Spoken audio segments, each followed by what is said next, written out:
shoot your shot. Ball don't lie, the ball don't lie. Hey, hey, hey. Ball don't lie, the ball don't lie. Shoot your shot. Hey. Ball don't lie, the ball don't lie. Just shoot your shot. Yeah, never has. I like it a lot. Yeah, I got the rock in my hand, bitch. So we got a shot. Hey. They don't speak my language. We don't gotta talk.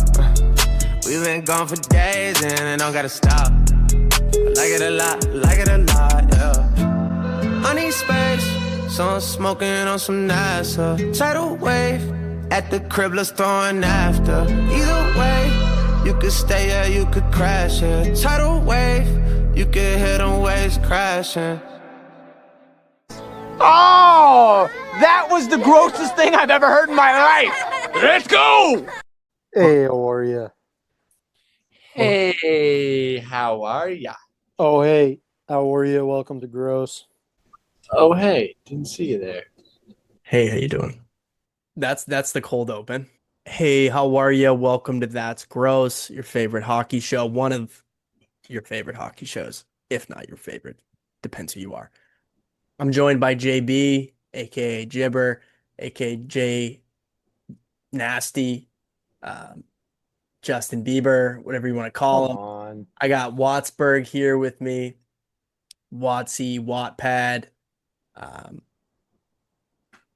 We just had a great interview with Nick Turcotte that you guys will hear shortly, but we just want to kind of chat with you guys at the beginning, share a couple things. How are you guys doing? How are you feeling? Doing really good. Can't complain. Still fighting this knee injury. Starting to get through PT a little bit more and more. Boys, I can confirm I am at 75 degrees of a bend. So we're nearing 90 degrees. Need to be there in the next couple of weeks, but we're getting it done. And yeah, hopefully after that, a little more mobility, move around a little bit more, get That's together great. with the boys, but That's all great. that's coming out of my corner. I wanted to ask you about that and the PT because I know you just got back into it. So that's good. You're getting there. Where would you say you're at? You said you're trying to get to 90 degrees. Where are you at Yeah, now? I'm at 75 degrees now. Gotta be I gotta be at 90 degrees in about a week and a half. So it's Yeah. been good. I think it's more mental than it is physical. You're trying to break through scar tissue and my knee doesn't want to bend. So but Yeah. it is what it is. Yeah. And how's the pain at this point? Kind of down now, or Yeah, I mean I would you're say off it's the down for the medication, most. right? Yeah, I've been off of all that stuff as quickly as I could, but yeah, I mean pain's like anything. It's really just whenever I'm like doing stuff. So whenever I'm doing PT, Mhm.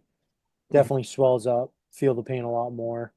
But yeah, I mean for the most part, it's been going down as the swelling goes down. So fiending to get back on the ice. We're still a long way away, but hopefully soon. I was gonna say we should do like we should do more content, like visual content. Well, we actually don't do any of us, but of JB's Road to Recovery, and then we'll just send you to the Turcotte Hockey School. Yeah, if you send me to the Turcotte Hockey School, I'm never coming back though, dude. Well, when these It's hats the sell hockey out, academy all the way to the show, dude. That's, when, yeah, I mean you are 24, but you know there's always a chance. hey, the dream's never gone. No, when these Still hats there. sell out, we'll buy your flight and pay Nick and his team for your services. But Jake, I didn't forget about you, buddy. How you doing? I know you have something for us. You always do. What's going on? I'm good. I'm good. Had quite the weekend. I remember about 15% of it. Got a little too banged up You got white girl waist. on Saturday night. Yeah, I really don't remember anything, honestly, past the pregame. So you don't have anything for us? I do have one story from that night. So you remember? I Okay. ran into a kid I played with in high school. He actually broke our high school record for points all time. Great hockey player. He ended up playing lacrosse at Quinnipiac. He was all American and everything. Just great athlete all around. I saw his sister out, and I probably haven't seen her in 7 to 10 years. So like I see her from across the bar. I'm like, oh, like, hey, what's going on? We're having like a 2 minute conversation. And you know how like you're talking to someone and you could see them like kind of scanning you, like trying to figure out who you are. Yeah. 2 minutes in, I'm just like, you have no idea who I am, do you? She goes, nope. And I was like, fuck. And then obviously I said my name and she remembered, but it was very humbling. You got pigeon tossed a little bit. Yeah, I got pigeon tossed. Hey, it's not bad to get a little taste of humble pie every now and then. You know what I mean? And you said you knew her from high school? I was good friends with her brother, so I used to go to their house all the time in high school. She was a couple years older than us. I think she was a senior when I was a freshman. Well, Jake, spin zone it. Since then you've grown 6 inches, you're jacked. Runs Like a hockey pod. yeah, she's like, oh my God, that's Jake. That's Jake Watchers. That's Wasberg. Oh my God, you've grown Watabug. so All that, but appreciate it, boys. good stuff. Good stuff. Well, I don't know. There's not a ton to talk about. And again, we had a great interview with Nick, but we do have these hats. I'm wearing it on my head, and we don't have video yet because, frankly, it's for your own sake, all of you. Maybe one day we will, but right now I'm wearing the Puck Don't Lie hat.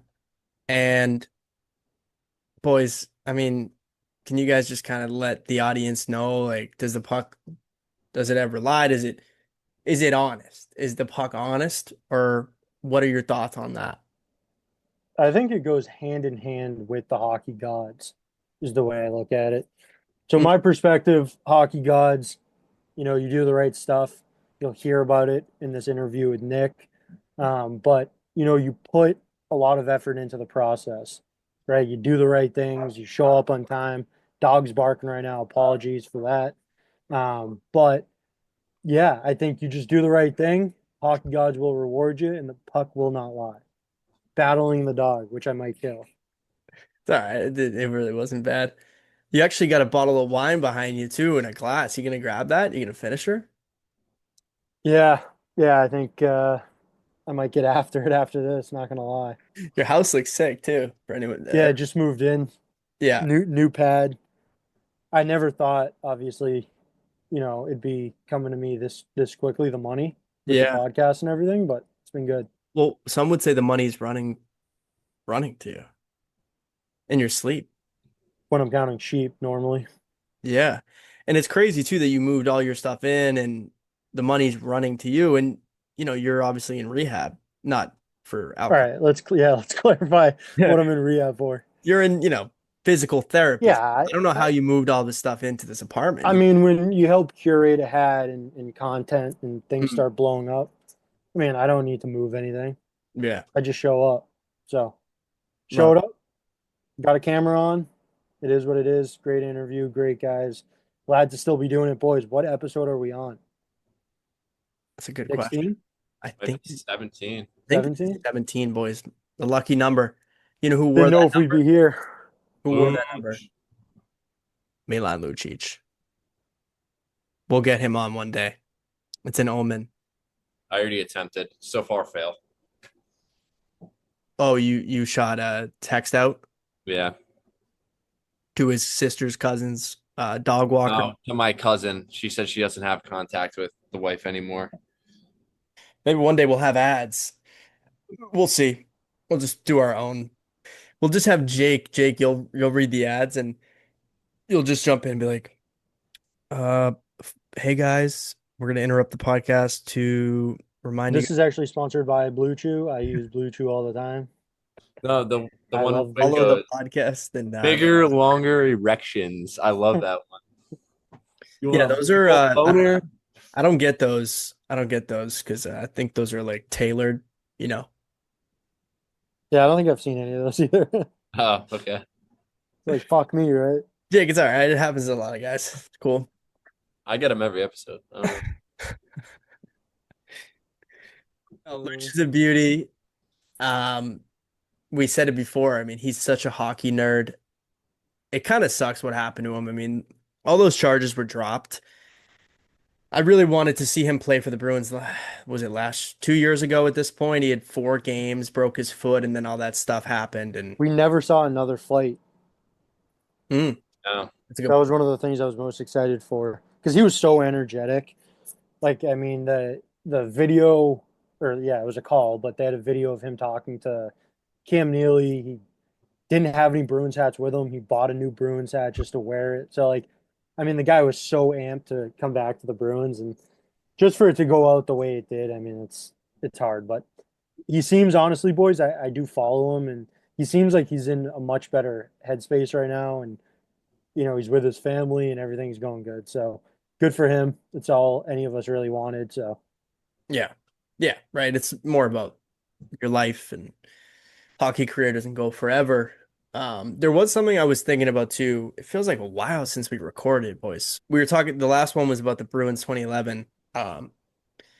Highly recommend go back. I'm not sure if either of you guys have seen it originally, but the 2021, they did the 10-year anniversary on the Zoom call of the 2011 team.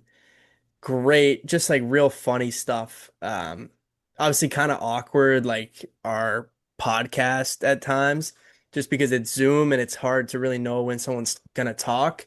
And I think a lot of those guys hadn't seen each other in a while. It was COVID, but um, really entertaining. I had something I wanted to bring to you guys about this.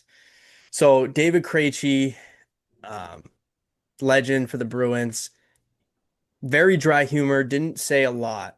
Lucic was very active. Gregory Campbell was great. I think he was, Stoned out of his mind on yeah, that call. yeah, yeah, exactly. More than Jake on some of these episodes because you could visibly tell, like it looked like he was. And Marshawn called him out, I think, or at least he said that the fans were commenting that. But him and Marshy went back and forth a lot. Campbell brought a lot of the entertainment of like throwing chirps and stuff, which was great just because it really made it like TV. Um, Tim Thomas was what you would expect. Like he's just kind of tapped out. Him being on Zoom was kind of tough. But the thing I wanted to bring up is that David Krejci, he has this very dry humor.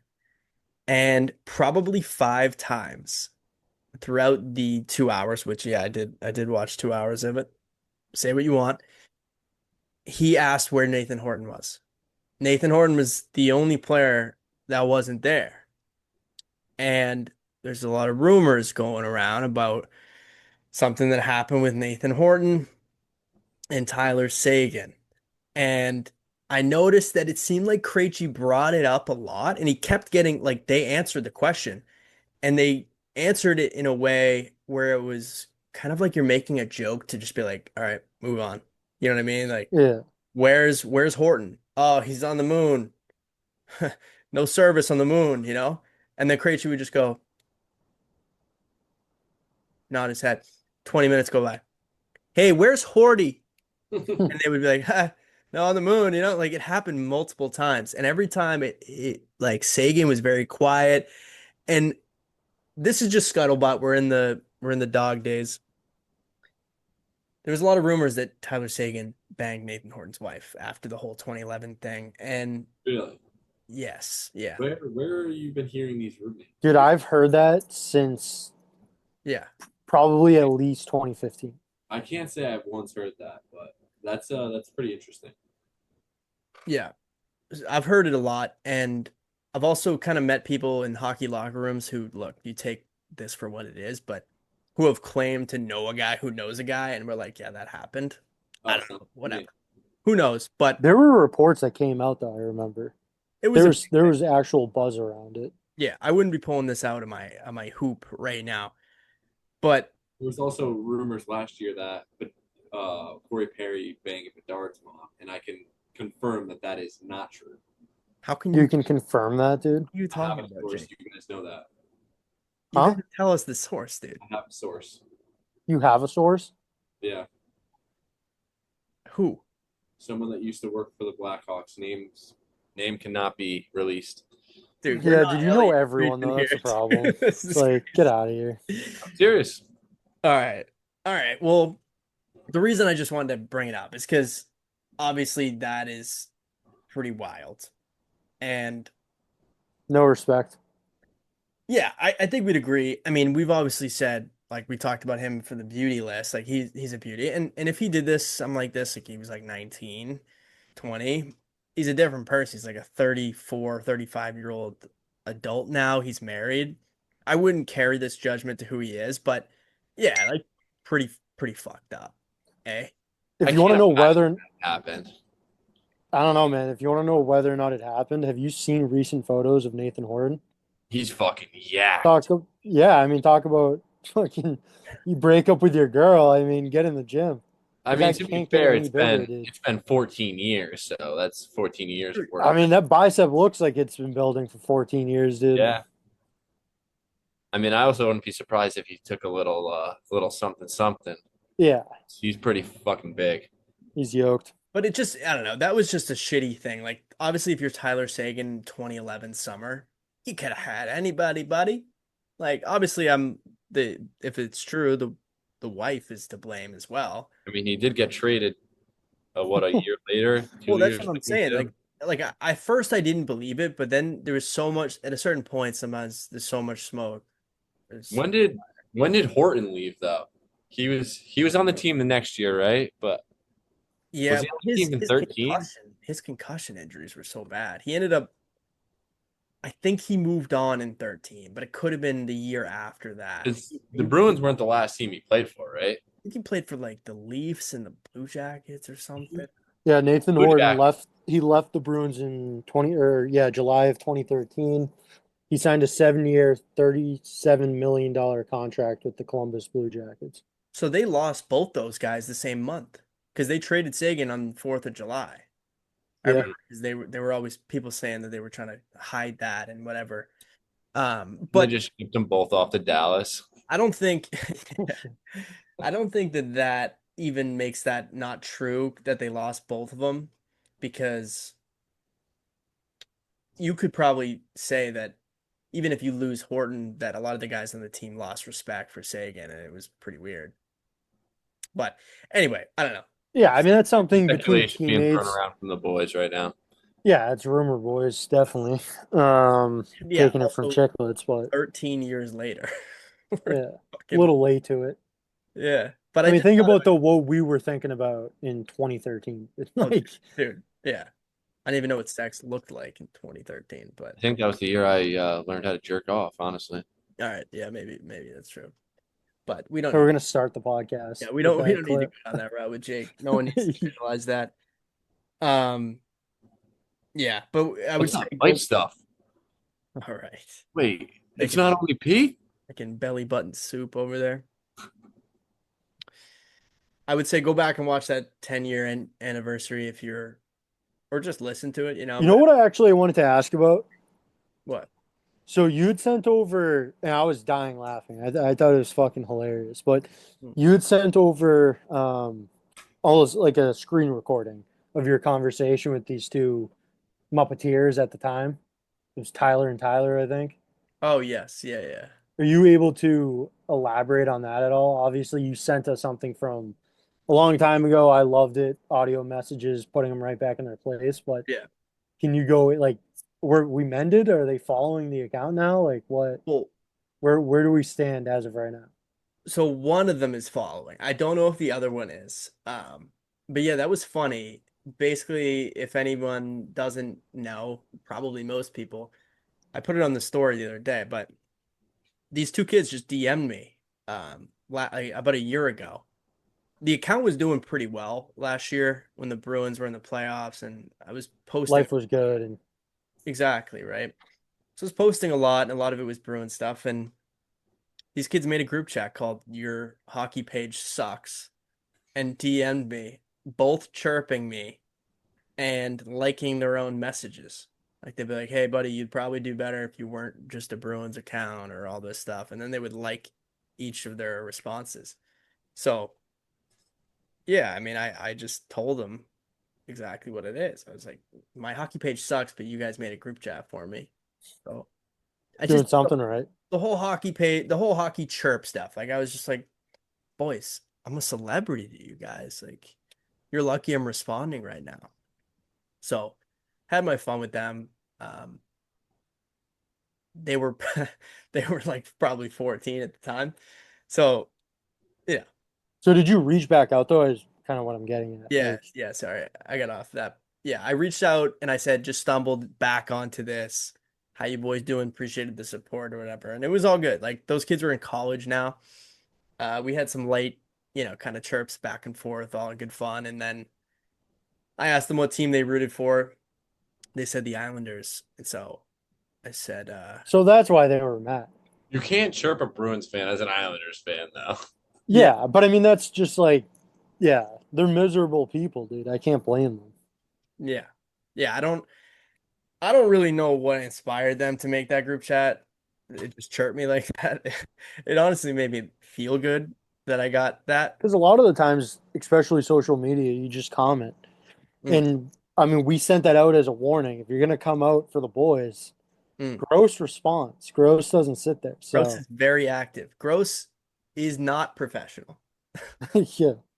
Yeah, we're trying to be a little more professional. We're getting there, but Yeah. Oh my slowly. God, dude. I was somehow I stumbled into a few other things that were old. And I don't know if Jake, you know about this. I'm pretty sure JB does though, but some kid, some kid chirped me too in the it was a, Bruins post and he chirped the Bruins and I hit him back with a very light chirp back. I think he said like the Panthers are your daddy or this is a real throwback. I think he might have said Bennett is Marshawn's daddy or something like that. And I said, and you don't know yours or something like that. Something light. Like literally I'm just firing these things off, And right? he didn't. He didn't what? No, He oh no. doesn't know his dad. No, I don't know. That would be crazy. But he responded something like, like that's all you got, like that's weak shit, right? So I click on his profile and I see he's got a girlfriend. His profile is public. Oh So my. I DM his girl. No, I'm just kidding. No, so I see his girl and look, I'm not very proud of this, but I'm smiling right now, so maybe I kind of am. She wasn't the most beautiful woman in the world, right? So when he said that's all you got, Which we love all women. we love all women. And look, I'm ugly, all right? But I knew he was lining himself up for this, right? If you're gonna chirp, That'll strike a nerve, man. if you're gonna chirp, Yeah. just be ready is the point, right? So what I did is I just said, "Do you want more?" He said, "Yeah." And I said, "Well, buddy, your girlfriend's a piñata because I would need a blindfold to hit that." And then I put it on my story with a picture of her. And then I put the 50 Cent meme of like, why say fuck me? What did I do? Dude, I looked, the kid has me blocked, but it was Yeah, honestly funny because immediately after he DM'd me and was like, bro, like you honestly didn't have to say that about my girl. Like she wasn't involved. damn. Which we both have that in common. There is a level of like probably didn't need to go there, It didn't. but It absolutely didn't. I it's had a it's I had a tough. Chell interaction a few years ago, kind of a little similar. I uh I was playing like Hut threes. What was that? Um Like World of Chell threes. ESHL? no, no, it was a Hut mode. It was like the threes, like the mini games. Yeah, you could do 3-on-3 stuff. Yeah. Yeah. And I mean I was scoring a lot of cross ice goals. I absolutely dusted this guy. It was like 10-2. Yeah. He like comes in with the direct message. You fucking suck. All you do is cross crease. Blah blah blah blah blah.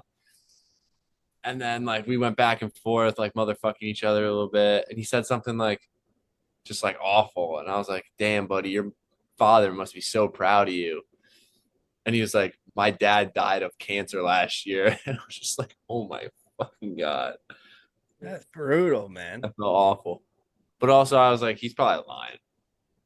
Yeah, that is Yeah, that's like a default answer. Yeah. people are like your mom jokes and they're like my mom's dead. I think that's another way Gross moves, dude. We get all the boys on the sticks. I know. I think We just- we We should just dummy other teams. Dude, I think we might have to create a Gross club. Like the team's Like Gross live hockey club. stream on Talk or something, or, That's a good idea. Should we do like the gross Komodos or or should even a Yeah, Twitch. Gross Komodos. Yeah, I did want to bring that up too. I saw I think it was reported today. Going into the season, both McAvoy and Pasternak are both going to rock A's. Was that a real report though? I saw that, and I don't know how accurate the source was. Pretty sure it was from McAvoy.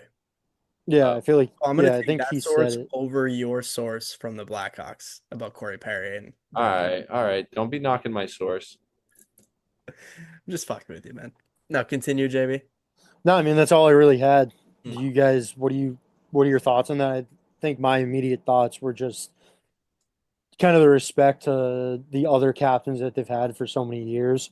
I honestly don't hate the move, but just wanted to hear kind of what you guys thought about it. Yeah, I don't know if you guys listened to Chicklets today, but Marco Stern was on, and that it was kind of the impression I was getting when they asked him about it, just because he doesn't really know either of those guys. Like he was saying, like I want to get to know them before I make a decision about that, and like over the off season, it's kind of hard to make a decision like that without being actually in the locker room and seeing like how they actually lead firsthand. So I mean, And the is turnover in it the team, right? what? I said even the turnover in the team. Oh, Because absolutely. I'm a big advocate. I think it should come from within. But I mean, there's so many new guys in the locker room, and kind And, of you're gonna have to see how they mesh. and it's not a clear cut choice. Like, I mean, this is the hardest decision I think of our lifetime for a captain. Like, obviously, Chara was the guy. Bergeron, we all knew was going to be the guy who followed him, and then Marchand was a pretty obvious choice after that. So I like it Yeah, out a Yeah. little bit.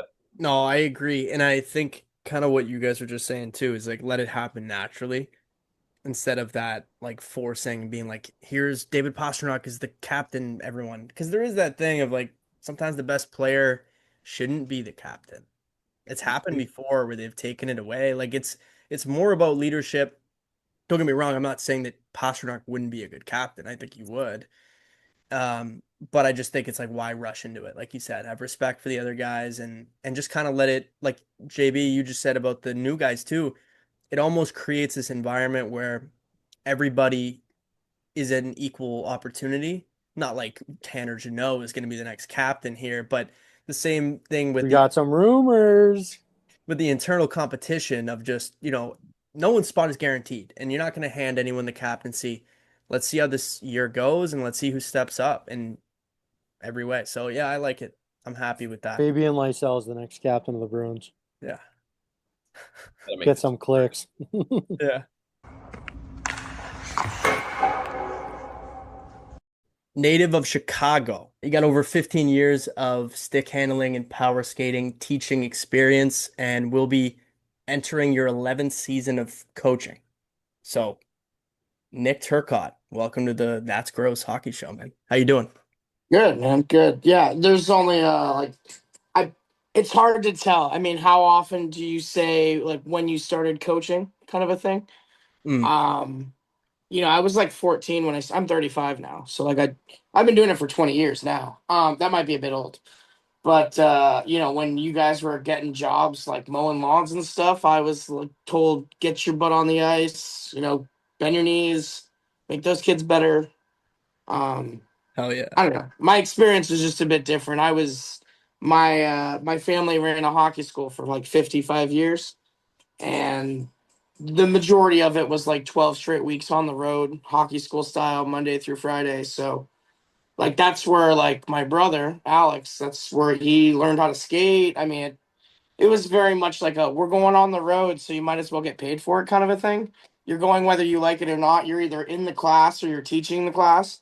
Obviously, I chose to get paid instead of just doing the same thing over and over again. But Yeah. yeah, man, that's what got me into it for sure. I was exposed to it at a really young age. Hell yeah. Yeah, I was gonna definitely wanted to get into that.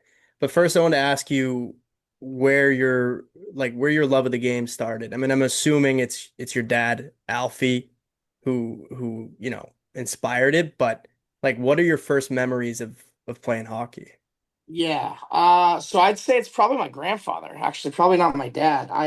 My dad was playing when I was growing up, right?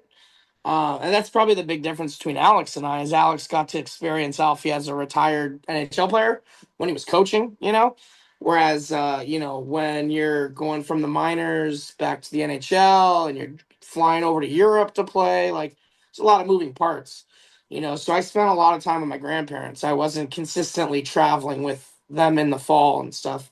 Um, so my earliest memories of playing hockey are like watching beach roller in Daytona Beach because that's where we were living at the time.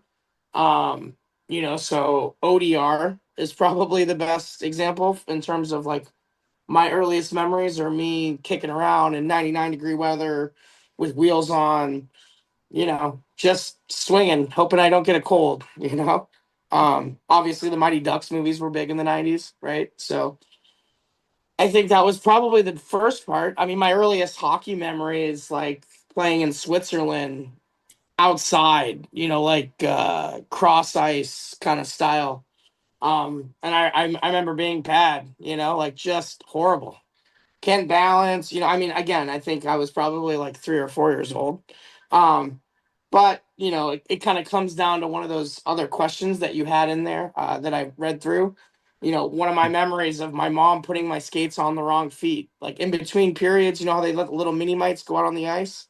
Yeah. My dad's playing in Schwinningen or Vlok in like Germany, right, Austria, and I'm crying my eyes out, like just upset. It's after the game. My dad comes up to me, and goes, "What's wrong? You should have had so much fun." My feet hurt. He looks at my feet, and my skates are on the wrong feet. He almost killed my mom. He was so mad. Um, Probably one of the best stories, like in terms of just overall, like, geez, you don't know your right from your left. There's some French Canadian jokes in there because my mom's a French Canadian. Don't know your right from left, language barrier stuff. But you Love. know, Yeah. not bad ones. Not too heavy. I played juniors in New Jersey. Got a lot of great memories from juniors. I played for the New Jersey Renegades, and I jumped in with Laconia Leafs for a little bit. This is back in like the EJAJ Metropolitan era of juniors on the East Coast. Okay. So like 2009, 2010, that era. I had some kids on my team that ended up making it on to like Vancouver. Matt Beattie won a national championship with Yale and then got drafted. And he was my D partner, and he was probably 17 at the time playing in that league. I mean, he was really good. But he grew up into like a really good hockey player. The East Coast, and one of the reasons why I love your podcast is it just kind of brings me back to that era, that style of hockey. Like I played against Walpole like 600 times over the course of my career out there, and I've dealt with lots of mass holes. I love Massachusetts. I remember doing hockey schools on Cape Cod. Like I've gotten to see some cool parts of Mass. And all the schools that I was looking at when I was later on, like when I was looking at Division 3 schools, there was all schools in the MASCAC, like Becker and Framingham, Westfield State, like places like that were places that I considered going. I was thinking about it. And honestly, I really love Massachusetts. You guys got your stuff in order sports wise, like whether it's the Celtics. I'm a sports fan. Like I don't really jump in with one city, but Hmm. you have such a great culture Yeah. long Hey. term. I'm a Red Wing fan, so like I can appreciate a Bruin fan because we've both been at it since the beginning. Like so. I have less of an affection for the Blackhawk fans, but I imagine that's how you feel about New York. Like, New York. yeah, totally. I mean, so like I get down with the Bruins too because like I played against Johnny Moore and Matt Lindblad growing up in Chicago, and they're both Bruin guys. Yeah. I And remember Johnny awesome. Moore. Yeah, Johnny Moore is an awesome hockey player, man. Just so smooth and such just a great defenseman. He was probably the first guy I remember walking the line and being like, yeah, as a winger, I'm not getting out there in time. There's no way he's gonna fire it. I'm not. Someone's gonna have to come out here for me. I'm not worth it out here. Yeah. Well, And Matt Lindblad was probably the most dominant one of all. Like out of him and Johnny, they were on the same team, the Chicago Young Americans. yeah. Um, and they Yeah, Matt Lindblad was so good at like hesitation moves. Like he'd get kids to break ankles like consistently. Wasn't bigger than anyone, just had a lot of fight in the dog kind of a thing. That's why I was so happy he ended up in Boston. That's totally your guys' MO. Yeah. Hey, well, I do remember Lindblad a little bit. I'm just giving him a quick goog. He had a couple. How long did he play? Because he was on the Bruins for a bit. A little in Providence too. Yeah, he might still be playing. Honestly, he might be in like, you know, Wolfpack territory. Yeah, I think it says New York. 2015 to 16 on DB. That was his last year. But it could, I don't know if this is updated, but I did want to ask you real quick because we were talking in the DMs about you had mentioned a couple of your junior buddies. You said you played in Jersey, had sent Yeah. you the show. We appreciate, I mean, your words about the show and anyone who tunes in. You want to give them a little shout out? Yeah, yeah. I'd like to shout out to my brother. I'm hoping he's gonna jump on there and listen and give it a rip. Hell Some yeah. of these stories that we'll talk about and definitely involve him. Good, bad, or ugly. You love it. I'd like to make a shout out to my boss Simon Watson and the Blue Hawk Advent Center where I work, just because they're probably part of the reason why I'm still in Kansas City. They've been great to me. It's where I do most of my lessons in my academy and stuff like that. I also work at another rink called Line Creek as well. And but other than that, man, like that's pretty much all I got. Yeah. I hope they're listening. I hope they're gonna tune in and follow Bruins hockey because you guys got a lot of passion. Like I firmly believe it. I will tune in to a Bruins Rangers game, and I've had friends um like I played against Vince Trocheck. We weren't friends, but he beat me up for 3 years at Little Caesars. Rocco Grimaldi, probably one of the best players under 5'4". Dominant. He played for Nashville. I'm pretty sure he's in the AHL somewhere in like Milwaukee or somewhere like that. But like just dominant. I mean, Jacob Trouba was on that team. They were good. Like, and they were probably one of the best teams I ever played next to like the Markham Waxers team with Stamkos and Delzato and Cody Hodgson. And I'm a 90 birth year, so my birth year was pretty stacked. I played against John Tavares as a 12-year-old, and he Wow. was a monster. It's insane. 5'9", just a behemoth, you know. And honestly, out of that era, like when I was a peewee, and like you talk about like the Quebec Carnival and places like that, like Stamkos was the guy at my birth year. Like he was by far the best player, and he was tiny up until he was like 13, little guy. So I mean, I was lucky, honestly. When you grow up in Chicago or Detroit, like you can pretty much get a rock, throw it, and hit a rink in a AAA organization. And obviously, like Massachusetts, like that too. Whether you're on the South Side or you're a South Side King or you're up north at Walpole, like there's good hockey. And honestly, it's probably due to the amount of college hockey. One of the reasons I found the podcast is because of Lane Hudson. I'm pretty sure that's what it is. I'm not entirely sure where the algorithm came through, but between him and Jeff Lavecchio's hockey think tank, like I'm pretty sure that's how you guys got into my feed. And then obviously, like he went to BU, so Yeah. I think the Boston culture isn't just the Bruins. Your college culture is like NCAA culture is fantastic. Like the BU-BC game, guys like Nathan Gerbey, like just a stupid good hockey player. I'm a BU fan because I worked for Rob Hudson. Love Uh, that. yeah, Lane Hudson's dad employed me for 3 years, and all his kids went to BU, so I obviously love them. And then you see someone like Celebrini play, right? Who's also so dominant and comes, out of a different area. I mean, I Quick just question for you, Nick, because you mentioned Lane Hudson's dad. I remember hearing a story about he used to have them get it oh, are you gonna talk their about the skates skates? untied. Oh Yeah. yeah. And that's how So they like got the great edge work and they're so shifty on there. Ever yep. ever do anything like that with him?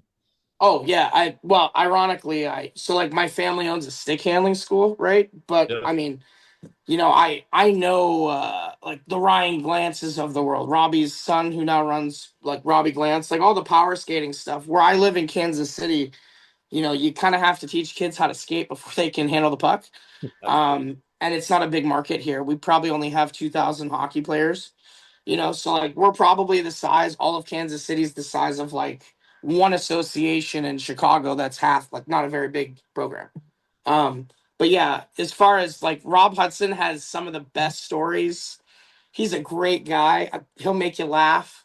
But when he tells you to do something, you really don't question it. Like, you just do it what you're told. I mean, he comes from great lineage too in terms of where he played. He played for UIC, University of Illinois Chicago, and most of the AAA hockey world in Chicagoland and the AA Central States League that has a lot of great players that come out of it. It's all run by those guys that played at UIC, and Rob was one of them, and he runs Team Illinois now. But yeah, from my understanding is he does that with all his teams. I definitely saw it when I was co-coaching with him. I definitely implement it consistently because it's about ankle mobility. Yeah. Most kids they can't cross over and use an outside edge appropriately. They're not shifting their weight. They're not leaning. Everyone talks about how great McDavid is, but they don't ask themselves like how he got there. And one of the ways he got there was by having mobile ankles. He's flexible, man. From like he's got to be from the knees down. When you see like stills of his stride, and then you go watch someone like Lane, like, and I don't know how much you guys have watched the other brothers other than Lane, I'm like a massive Cole. BU fan, so I watch every BU game. Cole's Uh, phenomenal too. so And like Lane, Quinn, and Lane honestly, too. Q's got the biggest heart. He's so nails when I he think he's going to plays. be awesome on the Oilers. Oh, amazing. They need him. Yeah. Like they need him. Backboard Hyman didn't really work out as well as we thought he would last year. Right. Um, but each of those kids, they offer something different, but they're all tremendous skaters. And that's I feel like it's gotta be something like not just the outside inside edges, but doing it 30 minutes every day for 10 years, the compound developmental factor there is insane. I imagine that like when you're doing box squat jumps with your skates on and one-footed jumps with your skates untied and you land, that's a different kind of balance. Like, and I'll go a step further and say like, I know for a fact there's a huge part of the pro community that are like they lift with their skates on because in their thought process it makes way more sense because the surface area of your feet obviously much different than your skates, Yeah. right? And so like you're doing athletic ladders on the ice, or you're doing athletic ladders off the ice on rubber with your skates on and all your gear. I see it a lot, And as far as lifting, whether it's squats, whatever, Russian boxes, it just kind of depends on what that player needs, But like I like to think that that's one of the reasons why like Lane Hudson skates like a jackrabbit. He just jumps around. He's so he's not a cheetah fast. He's like a gazelle, you know. Um his lateral movement's just unbelievable, And honestly, he plays for a guy like that's going to let him carry the puck. Like that's why I love watching Montreal play is because you can tell Marty St. Louis is just like, yeah, you know, let them do Um, what they do, right? Like, let's not overcomplicate the game, kind of a thing. Love that. absolutely. Nick, obviously, thanks for joining us. Love Yeah, that. absolutely. Wanted to jump in here just on this topic. Obviously, those guys are unbelievable skaters. You've talked about the school and kind of your role and what you've been able to do. Just wanted to ask, are there any specific habits or routines that you're trying to instill in these young kids that are, going through your school and gaining their own love for hockey? Yeah. I think the number one thing is that they have to find their own reason they're playing. And again, I think this is probably something that my brother and I talk about a lot is we were indoctrinated into this game. We didn't have a choice. We talked about my dad. My dad played in the NHL, but my grandfather still holds like two records at Michigan State in hockey. So like every everyone has to find the reason why they love the game. Me personally, and my brother, we find that we are our best selves when we're on the ice. And so, like, for me personally, like, I always felt like I could have, after college, I probably could have gone out and played in a really bad pro league, like, and suffered in like a Hungary or France 3 or, um, but the truth is, like, what I love about hockey is being on the ice. It actually has a lot less to do with winning hockey games, and there's a part of me that loves working with like 7-year-old and 8-year-old kids for that exact reason, because they really don't care what's going on in the world. They just know that they really like what they're doing, whether it's cruising around and not touching the puck or it's trying to score every time. Like, I think what I love about hockey has more to do with my relationship with it, and I try to share that, I think, in terms of the school and stuff. And the truth is that my grandfather said this the best. He just, nobody likes to dump it in 16 times and, make 3 hits. We want to have the puck. If we win a game, we should win 12-11, kind of a thing. And if you're gonna play, everyone wants to do something cool. Everyone wants to look good in front of their peers. And I think in a lot of ways, the hockey school became like a homeschool academy where I'm at. And so, like, I see a group of kids, probably like 6 hours a week, and from this group, a lot of them being house kids have left to go play AAA, have left to go on to play Junior A. I mean, we have them in all ages in this academy.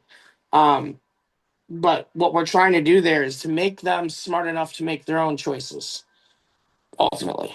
On the ice, off the ice, I give them a skill set in terms of how they assess the ice, the moves they can make, a little bit more insight into like the academy. We have 36 moves that we teach. Most of them are directly from Turcotte Stick Handling School.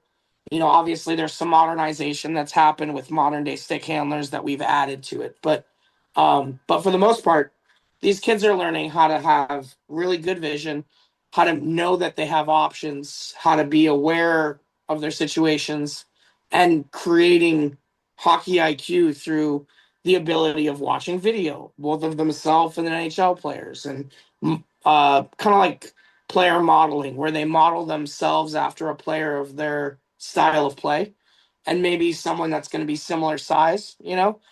Trying to give them an outlet so that when they go to a tryout, they know who they are.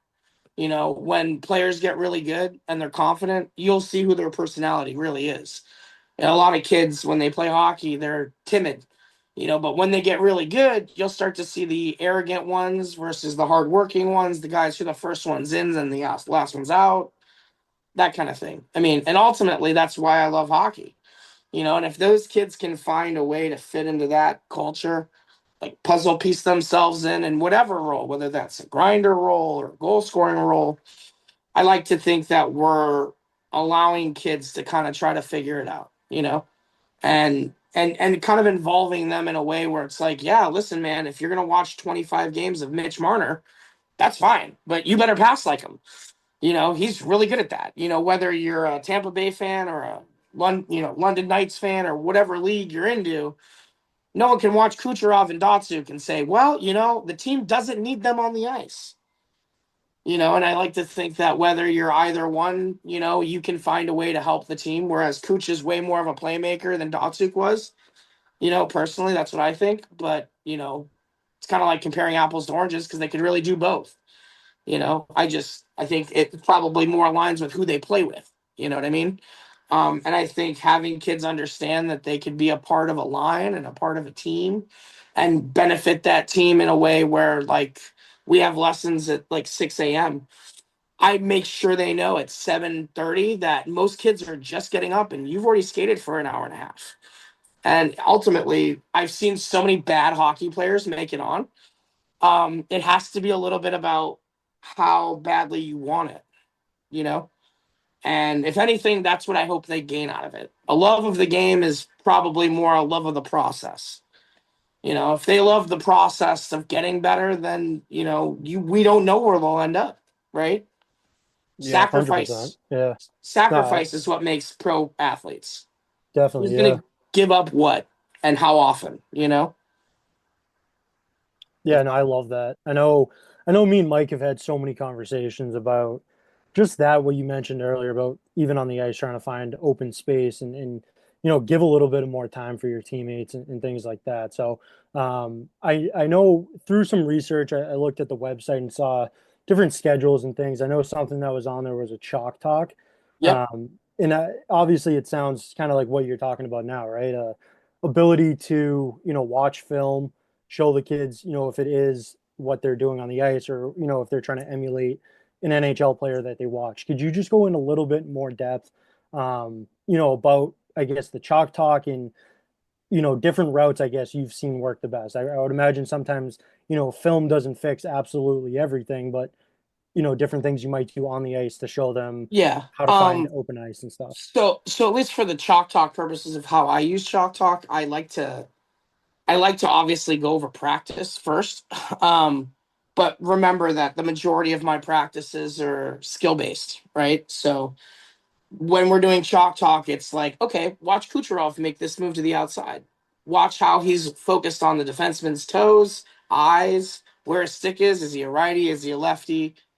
X, Y, and Z. The amount of details when you enter the zone and how you assess where you should go is pretty much how you're going to figure it out. I design, we'll call them game like situations that involve stick handling, passing, and we use the moves by name because it creates muscle memory. And in order to do that, you kind of have to have a chalk talk because you're wasting so much time on the ice just talking about it and showing demonstrations live. It's so much easier when you can just go in and show them a clip or two of different NHL players using it in the exact same situational area. Like I want my kids to know the fact that like from the hash marks to the top of the circles in that area, it's about 15 feet to the middle of the dot.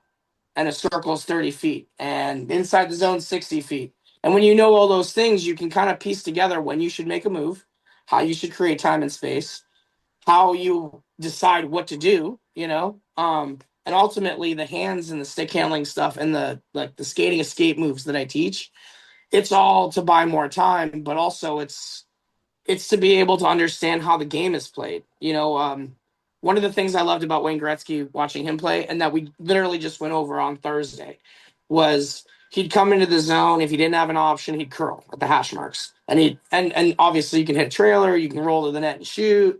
There are a lot of options. But as he got later in his career, as he got a bit slower, he ended up behind the net, not at the hash marks, because he could then use the net as a pick, essentially. You could see where the traffic was coming from, and it was way easier for him to score behind the net than it was from the sideboard. Hmm. And so we talk about why you would spin there instead of over there, and the fact that if you see a guy spinning, I want to see a scissor pass, like kind of like a drop pass where the players switch lanes, um, because the best way to create more time and space is not just making moves. We have this saying where it's dangle, dish, and dash. And if we're going by the matter of importance, it's dash, dish, and dangle in terms of importance. And if you can figure out your way to play inside that system, no one skates faster than a pass. So if you're slow, you better think fast, and you better move the puck quick. Damn Going right. back to Matty Lindblad, like Matt was not a overly fast player, but he was so intelligent and clever, bank passes and different area plays where he didn't need to necessarily move. He was just waiting for someone to cut into a lane. Um, Going back to what we do, like in terms of during the week, we focus heavily on if you're going to make a pass, we need to fake the shot, then make the pass. If we're going to fake the shot, we're going to dish it every time. If we're going to fake the dish, we're going to shoot it every time, knowing that you're not just playing against a defenseman, but you're playing against the goalie too. The goalie's off his post a couple inches. Like you should be shooting. You should not be necessarily passing. And shooting short side because honestly, you can get your own rebound.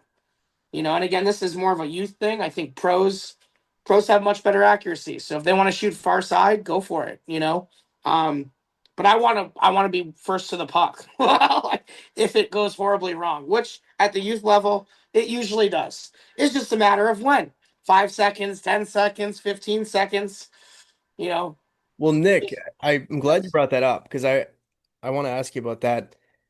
how do you teach deception? Because I feel like that is a very underrated aspect of the game that a lot of young players don't fully understand. Like I was a goalie growing up, Mhm. still a little bit of men's league. How are you? But it's something I preach because I skate out too, and I'm like, I think a lot of people don't, and this goes for people even just playing in men's league. Like, you gotta sell something, So how do you? It sounds like you're saying you do teach that. How do you go about teaching deception? So when we teach our moves, all of our moves, and some you'll know, you can probably just call them. Like for example, the toe drag, everyone does. We Oh yeah. call it the pull it. We call it the pull and move because you're pulling it into your body. Mostly because one of the things we focus on is like pull in shots. So like a kind of like a modern Joe Sakic kind of thing, where Okay. he was pulling out, the goalies were moving half an inch, and then he'd shoot it the opposite direction where the goalie was coming from. Matthews, Bedard, kind of similar to that, maybe. Yeah, I mean, I don't know. I have a hard time comparing any of those guys to Joe Sakic. Like, no disrespect to them. They're amazing goal scorers, no doubt. Joe Sakic's Stanley Cup champion and played in an era where clutching and grabbing was a thing, two-line pass was a thing, Yeah. and honestly, you know, let's be honest, they're trying to kill each other.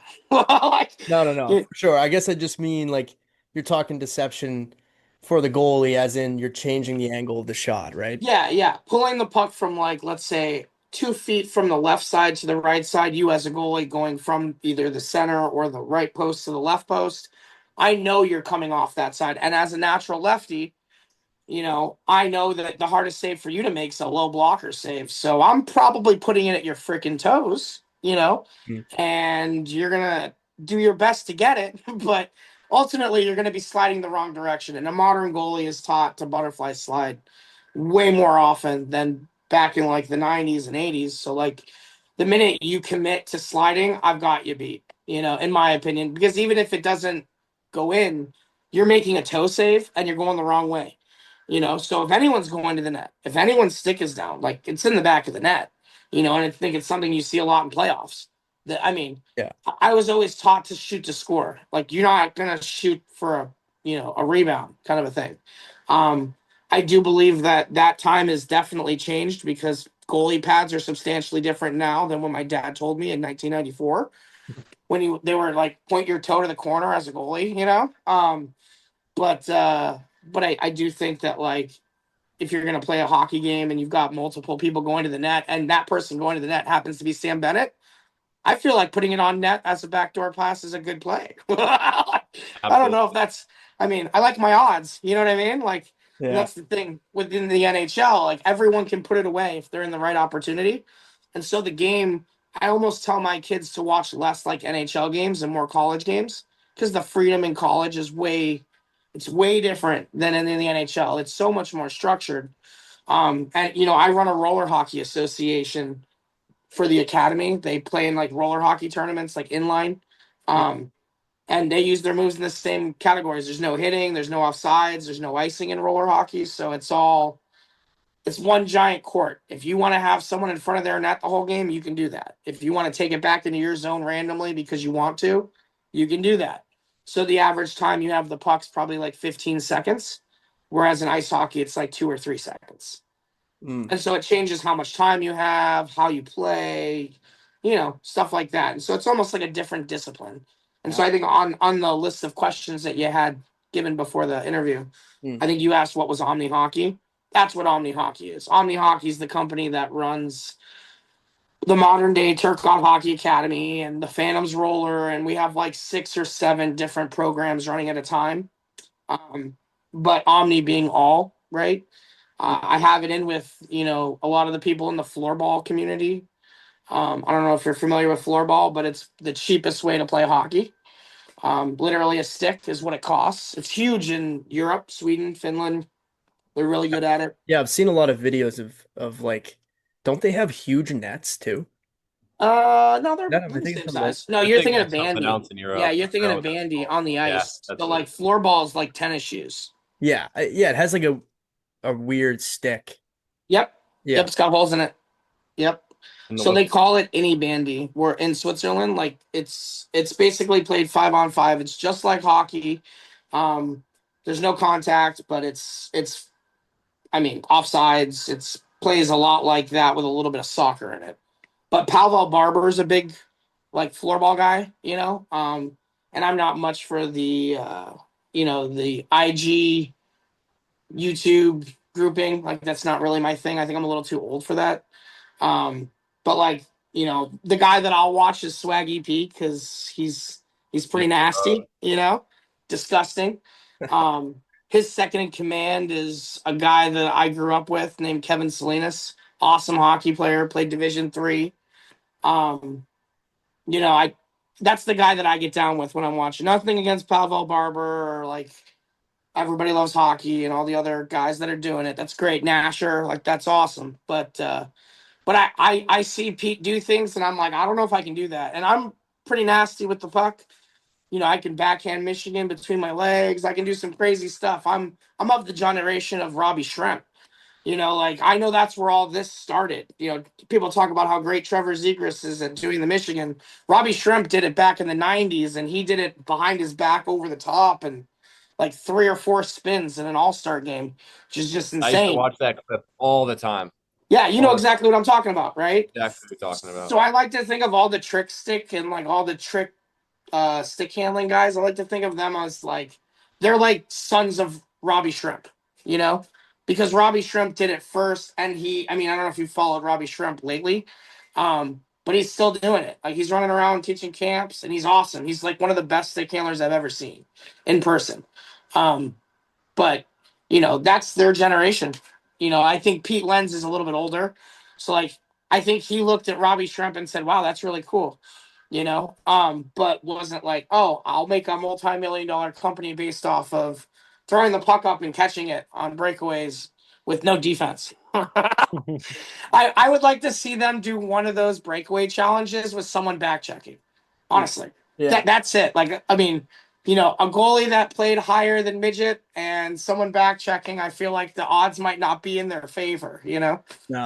No, and that's one of the things we were talking about before we had you on was you mentioned that I picked Pavel Barber for my shootout for your life. So I had mentioned to you like who would your choice be? Would it be Shrimp? As far as who I would want you to shoot on you? No, no, no. If somebody had to have one shot, one opportunity to save your life, who would you go with? Oh, Dotsik all day. No question. That was my answer too. Yeah, Dotsuk. I don't know, man. There's Matthews. It depends. Is it playoffs or not playoffs? Like, because that might change my answer. That's a good call. Yeah, we're talking just shootout, like, but I guess the pressure's there. He knows. Yeah, exactly. So yeah, Stakes maybe would not be a little higher than playoffs. I don't know if I'm picking anybody from Toronto if they're in playoffs. That's all I'm saying. That's coming from the guy, the Red Wings who didn't make it, so whatever. Yeah, who cares, man? We love chirping them. I mean, how many cups did you see them win though? So enough for sure. A lot more than the Blackhawks. We're the most. I think we have the most cups in the United States, like out of all the United States franchises. Yeah, you do. And I think Chicago's in second with like 6, and we're at like 13 or 11 or 12 or something. We're pretty good. Chicago and Boston both have 6. Awesome. See, you guys share Phil Esposito and those cup titles. It's crazy. Just crazy. Well, hey, it's okay though. You guys are a heck of a lot closer than Chicago. There's no argument there. Hey, what style player were you? Like, it sounds like Datsuk was a guy. If you didn't, yeah, I was by no means good like that. Okay, like no, I like to think I'm really good because I worked at it for a long time. You're teaching. I was a late bloomer for sure. My dad cut me a couple times. Drove me to someone else's practices and complained about it while he was driving me there. Yeah, there's a craziest parent story, for example, has got my dad written all over it. I played for a guy in Bantams who just he would like. So we were playing on like team 2 out of the AA association I was playing at, and For whatever reason, this guy from Montreal was living in Chicago and was coaching our team. My dad, not a big fan of him. And he was the director at the time. So like he was kind of his boss, you know? Hmm. And so my dad was like, yeah, you didn't train in the off season. Like you're not playing on this team. You don't deserve it. You got to prove it. Like, and you definitely didn't. So you're not, and I'm going to drive you to someone else's practice. I'm going to complain about it. Well, the situation got way more grass because like by the end of the year or the middle of the season, let's say like November, December, he was basically playing us until we had like a 2-goal lead. Like my line was good because I probably should have been on the first team, but because I was a lazy piece of snot, I was on the second team, which was made very clear to me. Like, but ultimately what happened was he would only play us for like 5 shifts a game. So we would play, we'd get a couple points, and then we wouldn't play for the rest of the game. So, like, as a 14-year-old, me and my line are averaging 2 to 3 points a game, and we're probably playing most of the first period and a couple shifts into the second. And then he's playing the third and fourth line only, exclusively. It was like the reverse that you'd see nowadays, where, like, the first two lines play and no one else plays on the third and fourth. It's a In 14 his mind, nightmare. sorry? I said it's a 14-year-old's nightmare. Yeah, well, I mean, it just doesn't happen very often, But in his mind, he had it in his head that the first two lines were offense and the back two lines were defense. And when we had a lead, we were going to sit on it and play a 1-4. And that drove my dad absolutely bananas.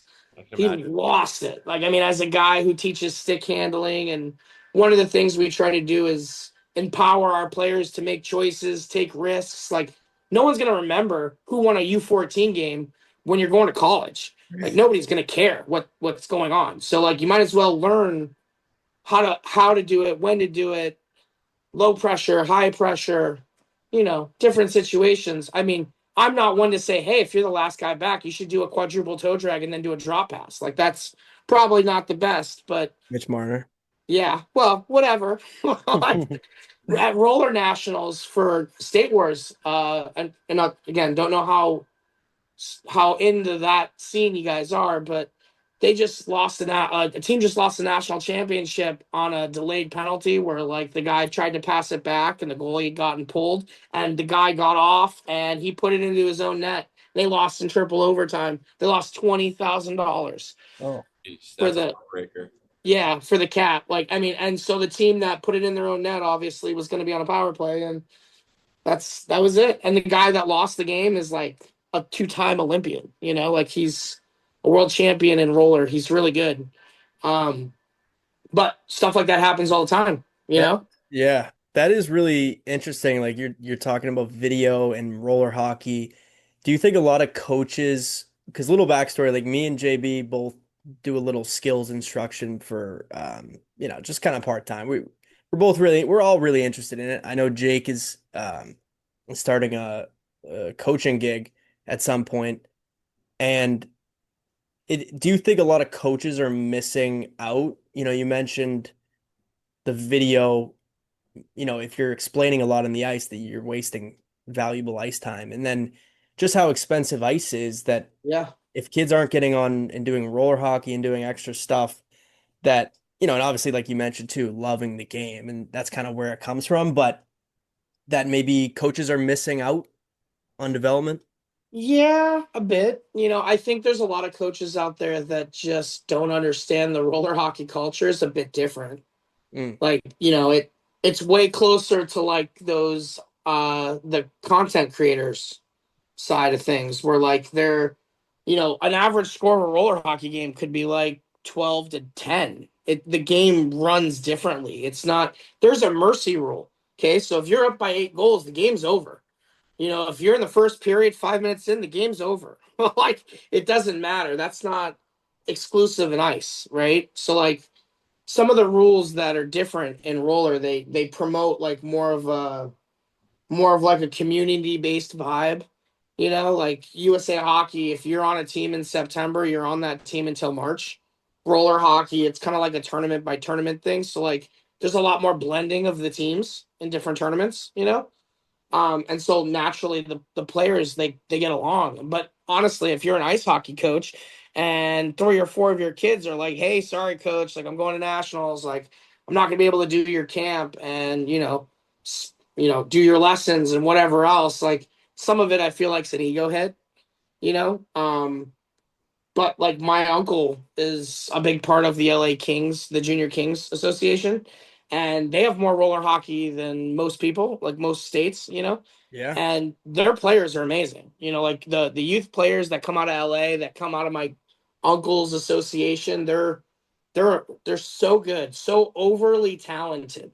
You like I don't even like it's a sickness of wealth kind of a thing in terms of how good they are with the puck, how comfortable they are with their skills, how often their heads are up. Like I don't know. I feel like people just have these preconditions and preconceptions of what a roller hockey player is. But like you look at like one of my biggest roller hockey influences is a guy named CJ Yoder, or like the Maroon family. So like Pat and Phil. I don't know if you know who Pat Maroon is, Of right? course. Yeah. And I don't know if you've seen the clip, but he talks about it all the time. How he prefers roller. Like he's still playing. He's playing right now. He played in both the nationals that I watched, and he got to play with his kid, which is like a super cool thing at the pro level. Yeah. His brother was one of my roller coaches growing up, and I had him for a long time. And Phil Maroon's an awesome guy. Lots of great stories about him that we can't say on the air. He's an awesome dude. Like that family is amazing. They're great for the sport. Um, but when guys like that come out and they're like, "Yeah, my dad had to force me to go to ice hockey," like makes you think. You talk about the love of the game. If they love roller more than ice, which like guys like Kent Johnson and like I've seen clips of Bedsy playing roller. Yeah. They're all into it. Like in my generation, guys like you'd see guys like Bobby Ryan play. Like Bobby Ryan still got it, by the way.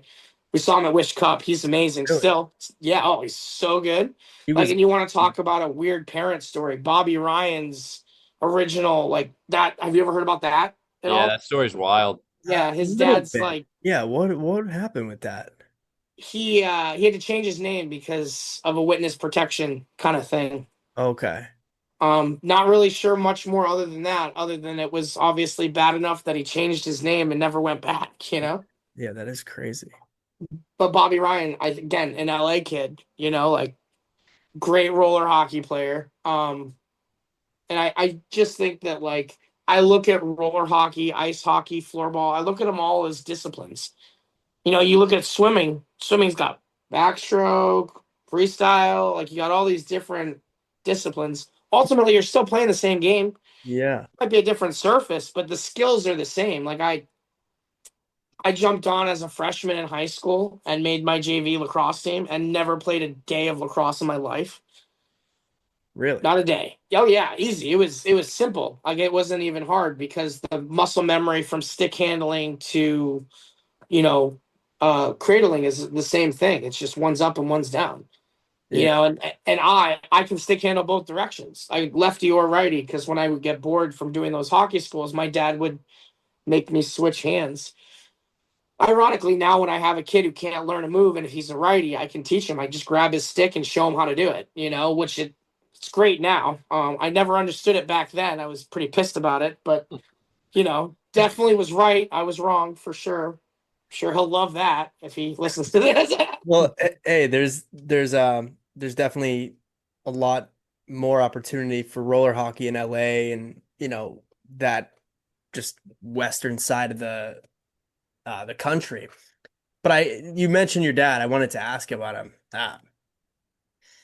Obviously, so he didn't start Turcotte Hockey School. You said that was your grandfather. Yeah, yeah. So like my dad's generation, they all played at CompuWare, Detroit CompuWare. It's the USA Arena where the national team plays. Oh, no shit. It used to be CompuWare Arena. It obviously went through some name changes. But yeah, he started somewhere in Lansing. They moved over towards the CompuWare area. My grandfather got in tight with Mr. Carmanos. It's the same person who owned the Hurricanes up until recently. He also owns CompuWare, like ran CompuWare, the arena, the hockey program. I think they were called the Ambassadors, I believe at the time, CompuWare Ambassadors. But my dad's team had like the entire Miller family, Kelly Miller, Kevin Miller, Kipper Miller, Ryan's cousins, essentially. Oh, really? Ryan Miller, the goalie nowadays. I didn't know His that Ryan and Kevin Miller were Oh yeah, they're cousins. no way. Absolutely. Yeah, Oh, absolutely. wow. Um, you know, Darian and Kevin Hatcher, Mike Madonna, Pat LaFontaine, they all came off of the teams of my dad and my uncle Jeff. And I mean, ironically, my dad likes to talk about the fact that Pat LaFontaine beat him in scoring every year. And I looked up my dad's stats, and he had like 293 points in like 90 games. And I'm like, how many points did Patty have? He's like, oh, 300 and something. And I'm like, Jesus, like that's crazy. I was struggling to get a point a game. Okay. Just to clarify. um, but like the guys that came out of that first wave of like, I would say what became the Turcotte Hockey School, I mean, they're prolific, like you can't look at someone like Mike Madonna and be like, he wasn't amazing at what he did. Obviously Kevin Hatcher and Darian Hatcher, not so much known for their puck handling, but good hockey players. Ally Frady was another one that was on that team. You could type in my dad's name on Elite Prospects and look at that roster, and it would be you might be surprised at who you see. I don't know who his goalies were, but I imagine that he probably played with some good ones. I got a good story for you too about Alfie. So my grandfather used to own the Nanaimo Clippers, and he was the general manager. The Nanaimo Clippers at the time were in the WHL. Okay. My dad got mad at his teammates over some sort of like accusation of favoritism. My grandfather being a part of the staff, my dad being on the team. So they go to a bar. 2:30 in the morning rolls around. My dad goes home and asks his dad for a trade. By 4:30, my dad had been traded to Portland. And my grandmother was pissed because my grandfather had to do it. And I guess he sold him for like $250,000. And the moral of that story is Portland then later went on to the Memorial Cup, and my dad ended up becoming the MVP, which definitely wouldn't have happened in Nanaimo had he been, they only won like 10, 15 games that year. So probably the craziest parent story I could tell you is that one, where he, basically asked his dad to trade him at 3:30 in the morning off his own team, you know. That's But That's unreal. Well, we have to ask about he's a former first round pick, went to the Habs. mhm, Your grandfather started Turcotte Hockey School, and like yep. you have a ton of family history in the game, which is awesome. I mean, it's almost hard to even interview, man, because there's so many things going on. But it's something you mentioned to me in the DM about another pick. He had that he got caught on the camera. So I just wanted to ask Oh you yeah. I wanted to ask you about that. Hey, we're all guilty of it. I mean, what was a little backstory of that? Anything any Oh, I insight? mean, he denies it to this day. He's like, I was scratching my nose. He's sticking with that story. Sticking being the main word. But needless to say, I think Ryan Whitney did like a whole like 20-minute thing on how Alfie was picking for gold, and you know, he's my dad gets caught doing some goofy shit sometimes, honestly. I love my dad, but he definitely played hockey in the 80s, he definitely was of a different generation. Definitely. So I mean, I know, what birth year are you guys? Are you guys 94s, 95s? We're actually all your brother's age. I'm an Oh, 01. I think all Mike's right. an 00, and I believe JB's an 01 as well. Yeah. Sweet. You're all O1s. Yeah. It's pretty awesome. I guess use that to get into your brother, obviously fifth overall pick. He's living the dream right now. What was like your guys' relationship like growing up? Like obviously 10 years older, like ball hockey games, knee hockey games. Was it getting rough, or did you take it easy on him? How was that? Yeah, so I was actually in homeschool by the time I was about 14 or 15. So my dad was a single dad. So and a hockey director. So we spent most of our time when Alex was 2 or 3 years old, we were literally at the rink every day, 4 days a week, from 8:30 in the morning to 5 in the evening, 6, 7, depending on practices and whatever else. The term rink rat is definitely invented for Alex, no doubt. But as far as the relationship between him and I'd say we're probably he's definitely my closest sibling, you know. But being 10 years apart, I think it doesn't get weird, you know. He understands how I am. I understand how he is, mostly because we spent every day together. I taught him how to do a back toe drag between his legs There we on go. the backhand. He was 6, I can tell you. There You you go. remember the blue puck? You guys know the blue puck, Oh, yes? Of yeah. course, yeah. Yeah, they introduced it the year you all were, 6, 7. My brother wasn't allowed to play U8 that year because he shot the blue puck from over the net from the red line. Oh Jeez. my God, huh? So they made him play 99. My brother played 99 squirt double A as an 01 That's crazy. as a 7-year-old, you know. So like he was good then. And I got to coach him through Bantam, through Pee Wee. He played on my teams that I head coached. You know, it wasn't like looking at another player on the team. You know, Alex was always way better than most of the people that he was playing with, mostly because he was on the ice way more than everybody else. You know, he was lucky enough to be able to, I would like to think that I became a good hockey coach, not because of just working with him, but I had a really good outline of like how to teach stick handling from the age of 13, and I had my brother at 3 years old, and, all their siblings, we like to watch you guys do dumb stuff when you're young. So we'll make you do as much dumb stuff as we want. I had him jumping over, tires and pads and then making moves that he definitely should have been trying as a 7-year-old, or 4, Yeah. But, I'm a big part of how good he became, mostly because he's a big part of why I became a good coach.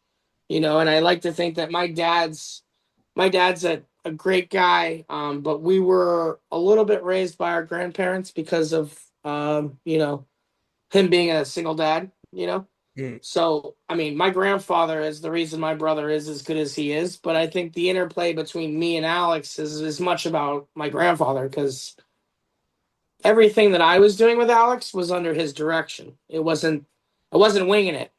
I was sometimes, but most of the time it was under Real's direction and like, hey, this is how you should talk to him. Like, don't make like he got me to understand that you get way more bees with honey than vinegar. And there's definitely a time to scream at someone to skate faster, but there's another time to bring them in and tell them you love them and that you care about them. And the only reason you're yelling at them is because you're trying to motivate them because they're not giving you much. And I think he had this way of looking in your eyes and just kind of pulling the best out of you. And he did that with me and he did that with Alex. I mean, my sister's a doctor. We ended up being not bad for a guy, a bunch of kids that were raised by a dad and some grandparents. We are all successful in our own ways and are happy in our own ways. You know, um, I get to spend time with Alex every once in a while on the ice. And again, one of the fun things about being older, 10 years, is that, I sent you that clip of the Quebec Carnival, or maybe it was the Brick. It was the Yeah. brick. Right. Yeah, where Cole Caulfield's passing it from Alex and vice versa. They were on a line together growing up, playing against Cam York and Trevor Zegras and Jack Hughes. And equally so, like we saw Cole develop from the time he was 7 to the time he was, 21, playing with Alex at Wisconsin or the national. They just followed each other around. Like they were two peas in a pod. My brother loves to distribute the puck and Cole doesn't like to not shoot it. Yeah, that's for sure. So, He's good at yo, it too.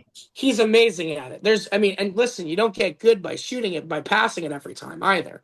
Yeah. Right? I mean, it's entirely indicative of why he's so good.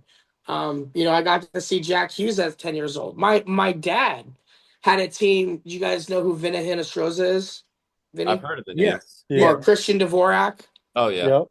My dad had Chicago Blues team when Alex was 3 or 4 years old and I was about 12. This team was like 9-year-olds, and they had like 5 NHL draft picks and 10 Division I full riders on a AA squirt peewee team, and that team had Christian Dvorak and Vinny Hinostroza and Anthony Lewis. The team was stacked, and this is at the AA level, not even the AAA level in Chicago, and so like a lot of the stuff that happened back then, like, and that's just Alfie's grouping. There's like 5 Turcottes all over the United States that all run their own version of the hockey school.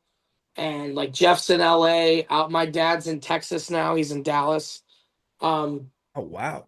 yeah, he could. You guys are like expanding the business. I thought it was just moved to Kansas City. I mean. Yeah, so the way the hockey school worked originally was it was just a hockey school that would be in a different location every week, and we had about 50 head instructors doing different locations at the same time.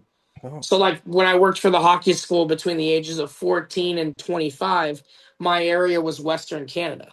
So I did Kamloops, Kelowna, Penticton, Cold Lake, Edmonton, Saskatchewan. I basically would start in Ottawa and end all the way up into Vancouver Island and Nanaimo by the end of the summer. Wow. And so like at one point we were the largest hockey school in North America. I mean, I'd say probably between like 99 and 2000, like that era all the way to about 2010. We were huge. The NHL had offered to buy us out. My grandfather had explained to me one time. The USA Hockey ADM model, ironically, my brother, myself, Bob Mancini, who was I believe he was the vice president of USA Hockey up until recently, he used to coach at Ferris State. He developed the ADM model, and he did it based off of the Orchard Lake demo group. My brother was a part of that group, as was I. So like we were demoed as the first ADM model program in the United States before it got put out there and forced everywhere. and sorry if you just said it, but what is the ADM? The American Developmental Model. Oh, okay. So Wow. like station practices, Yeah. the focus on skill development, that's all ADM model. So USA Hockey, when you're a youth coach, they have the ADM model, and it's got about 900 different drills in it. My family was brought in to help design the ADM model because our hockey school had done station work for the 40 years prior to that.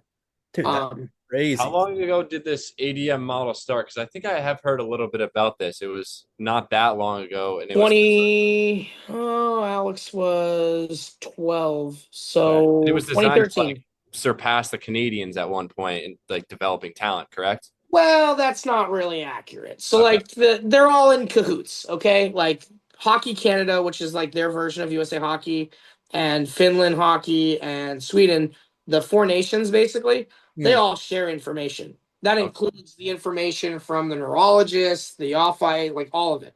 They're all in packed together.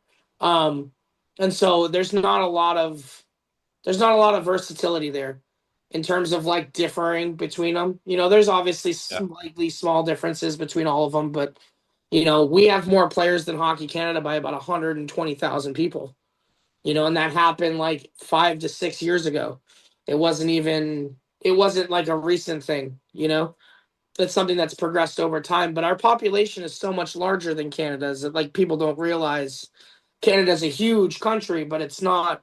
Its population lives south, like most of Canada's ice, right? And kind of unreachable, you know. Um I think there's that whole Trump skit, right, where they're like, yeah, everything below the 45th parallel or 49th parallel is the United States, which is where the majority of the population of Canadians live. Um I don't know. Yeah. Personally, it should be you should be able to play whoever you want. You should be able to go wherever you want. I mean, a lot of things nowadays, I feel they just restrict. USA Hockey's great. They do a lot of good. Um, but like every association has its own intricacies, and you know, you certainly don't want to piss USA Hockey off. They'll end your career, kind of a thing. But a Yeah. lot of those guys are great guys, and they just want to help kids. And ultimately, when you start focusing on what makes you the same instead of what's different, you make it work. You know, you can't ever get around playing without USA Hockey. AAU's kind of another insurance company that you can go with, but it's not preferred for youth sports in terms of hockey. 99% of all the hockey players that play for USA Hockey, and like 1% play AAU, and it's usually just an 8U because they let them play full ice. Okay. And that happened when you guys were young. When you guys were 7 and 8 years old, AAU decided to go in and go after all the U8s because they made you guys play cross ice. Whereas before, like when I played U8, it was full ice. We didn't play cross ice, you know? So, like, those are a lot of the things that USA Hockey and the ADM model have pushed. Obviously, like, not everyone's into the blue puck. You know, I'm not one of those people that's into blue puck. I do it because it's mandatory, but if it were my choice when I do lessons, when I do camps, I'm not carrying blue pucks. I'm carrying black ones, you Mm. know. We'll just call them weighted U8 pucks from now on. How about that? Like They ones should. that don't bounce 165 times when you shoot them. But yeah, you know, I think a lot of the stuff that USA Hockey proposes is great for the sport. There's political bullshit everywhere. You know how it is. I know it's no different in Massachusetts. Your prep world is crazy. Yeah. You know, and that's not a Massachusetts thing. That's a New England thing, just to clarify. But like I looked at going to prep school on the East Coast, and I would have done it because politically, I think I probably had more power than I didn't. You know, I chose not to, but you know, ultimately, the kids that play prep, they get to play in front of people. You know, they get to represent their schools. Like you go watch a team like Cushing play Taft.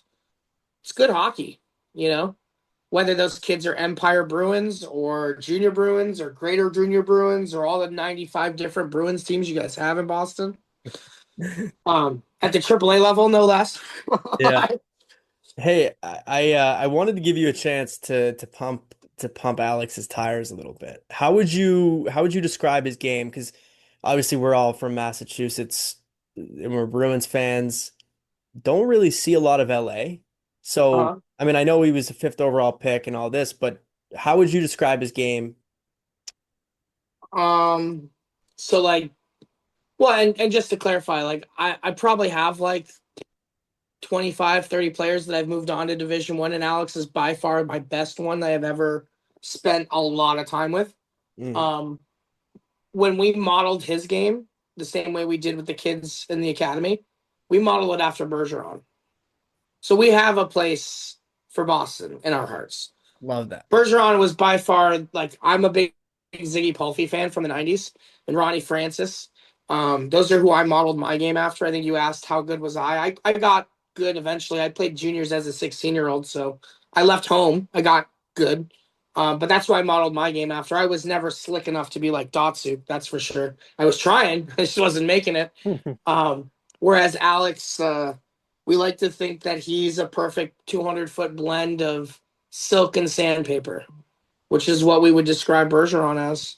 You know, Definitely. stud, a leader, a captain. I mean, we obviously there's no doubt you can't watch my brother play in like the national program and not see the Sidney Crosby in his game. You know, like I think that's one of the biggest misconceptions in hockey is that people's perception of talent is misguided. Hmm. So like Sidney Crosby's not talented, but for someone who watches him who didn't play or put in the time, you would all think he is. But I see his practices. When I watch him carry the puck behind the net and jack the brakes and then do a mohawk and then jack the brakes again and do a mohawk, I see his training. I don't see him coming up with that on his own. He's practiced that to the point where he could close his eyes and do it. And he's a smart guy. Like he understands that the coverage that covers on the front side, the D center D in front of the net, they're not going to go past the dots. They're not going to go chasing out there, right? And the same thing with the winger. The winger's not going to collapse down low unless he has to, right? So Sidney Crosby, when you watch him play, I watch him go down the dot line. Like if you put a straight line down the dots in the offensive zone, he stays on that line so that the winger doesn't know, do I go? And the defenseman and center don't know, do I go? and he like lines into these lack of communication areas, you know. And Yeah. so when he uses his spins and his backhand is superb. It's the best Yeah. in my opinion in the NHL. Um, I just see him. I just see his effort. I Yeah. see his practice when he plays. I don't see him being so overly talented. I think he worked it, honestly. And I think that's all of them. You know, I think our perception of when someone does something amazing, we're just not seeing all the work. The work happens when no one's watching. And the best ones are going to do it when no one's watching as much as they can. You know, like someone as amazing as Connor McDavid, it literally looks like you put cones out there and he dribbles around them, right? In an NHL game. Yeah. I Absolutely. think that's literally what he does.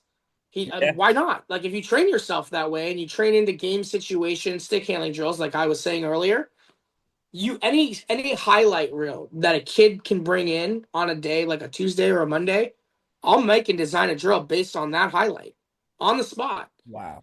Because it doesn't matter the level of detail that you can see in video. It's all what you're looking at. Mhm. But when you see someone like Mitchkov from like Philly, you know, like that guy makes me question whether that's right or not. There's players that I think are talented for sure. You can't look at a guy like Quinton Byfield on my brother's team at 6'5" and disgusting with the puck. Great back checker, plays good defense. You can't look at that guy and say, well, he's physically talented, you know? But equally so, you can't look at someone like Sidney Crosby and say he's so talented. He's only 5'11", 6 foot. He just wants it more than everybody else. That's what Sidney Crosby has that nobody else has. He doesn't have an off button. He doesn't get tired.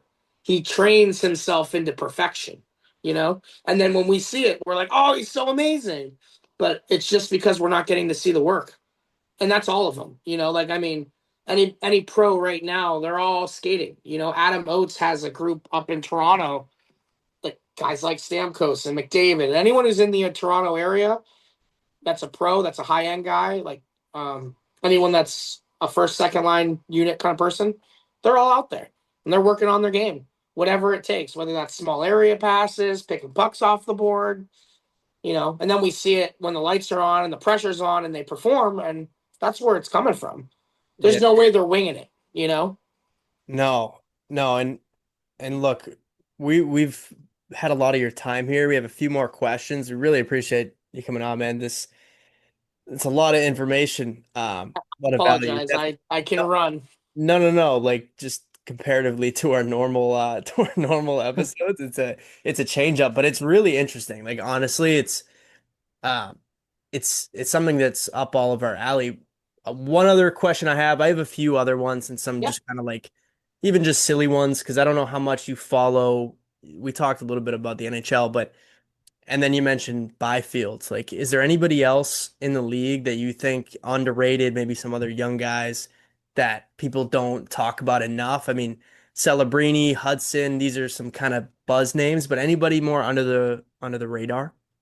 Yeah. You know, like and again, I watch my brother's games. Mm, That takes up a lot of my in terms of watching NHL games. I really like, you know, it's hard to think without all the buzz names. Like I love Kirill Kaprizov, you yeah, know. I love Russians. My favorite my like when the movie question that you had lined up for me, like my favorite three movies are all documentaries when it comes to hockey. It's The Russian Five, it's Miracles and Men, which is the Russian version of The Miracle on Ice. It's the opposite side. I haven't seen that. That's Okay, interesting. so yeah, of Miracles and Men is what it's called for. It's on ESPN Plus. It's an amazing documentary. It tells the Miracle on Ice from the Russian perspective, Yeah, and it talks about how those guys got so good and what happened. And there's a guy named Tarasov that started them all, and then the military took over. It's an awesome documentary if you just want to like geek out on hockey for a little bit. yeah. Um, you know, I really love the McGillney story. I don't know if you know who McGillney is. Played for Buffalo. Yeah. Alexander McGillney, Yep. one of the first Russians to come over, or I believe he was Czech Republic. Okay. The name rings a bell. I can't think of him though. Oh, he was awesome. If you wanna watch some Nasty. crazy clips, yeah, go from the '90s. Disgusting, just stupid good. Okay, cool. Yeah, and Byfield is another one. I think he's a breakout. He's a guy who's, I mean, he kind of already broke out last year. So, Yeah, yeah. I mean, Kempe is disgusting. yeah. Like Kempe is really good. He he might be one of the best players I've ever watched in person as of the last 10 years. Because I've watched mostly Alex's games in person. Um, I love Rasmus Kapari. He got traded from the Ontario Reign a little bit ago. I don't know where he ended up, but he was an awesome hockey player. My one of my favorite players in like the 2000s was Sam Gagner. Like I thought he never got the credit he deserved. Sam Gagner was really good, but he Best one of the was best pair of mitts you'll ever see.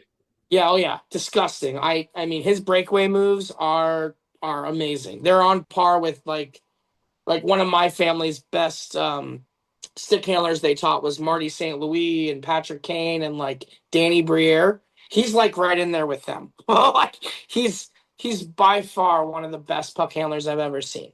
And it's a shame that his team kind of fell apart when he was at Edmonton because they could have been good, Yeah. especially now looking back. They gave up Jordan Eberle, they gave up a lot of players. But yeah, as far as young guns go, I love Cam York. I think he's fantastic. But Kapari's special, I think. I don't know that he'll, you know, make it on in terms of like a long 15-year career because Swedes can go back home at any time and play pro and at home, or Finland or any of the other places. But yeah, that's probably where I'm at. I think Cole Hudson's gonna tear it up. I think he's a different type of player, defenseman that we haven't seen since he's a little bit more offensive than I think Lane is, which is crazy because Lane's like in the offensive play all the time. He's sick. Yeah. Yeah, Hey, I did want to ask too. So you're coaching as yeah. well on top of this. So it's coaching and skill instruction. Mhm. We've had this discussion between us before, and I'm curious because it sounds like you're obviously really passionate about both. But is there one that you would pick over the other one, or do you just kind of see it as, you know, you just choose both? Yeah, I mean, I don't know that it's both. I think that you have to do what the community needs. So like one of the reasons I moved to Kansas City was I wanted to figure out how effective the information I had was. Like I sent a lot of players on to the USHL and Division One in terms of my own personal lessons and kids like that. But I was doing it in Chicago and Detroit, which is kind of like fishing with dynamite. You're gonna hit pro players all over the place. Like, Hmm. like at 12 years old, we didn't know Lane Hudson was gonna be great. We knew that Rob Hudson was great. Do you know what I mean? Like a lot of these things, the environment that those kids play against, like all the Michigan teams, I'd say Mid Fairfield out by you guys is like dominant. Little Caesars, Mission, like all these programs, they're doing both. They're not doing skills and coaching. It's not a verse. It's an and, not an or kind of a thing. In order to be able to play the game the right way modernly, like personally, I model it the way they're doing it. They want four people on the rush, and in order to do that, you got to be able to get out of some hot spots and create time and space and know where to hit guys, and you can't do that without piecing it all together.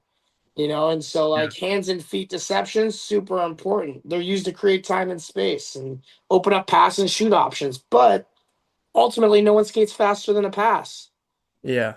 So like, I mean, you can make all the moves you want, or you could pass it back door.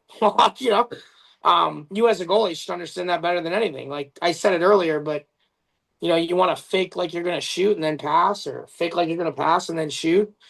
Um, those are super important. The steal culture is super important. Like I emphasize playing defense because if you want to play offense, steal the puck. Mm. So the best way to play more offense is to have it. Puck possession being the most important thing. And another reason why we play roller hockey.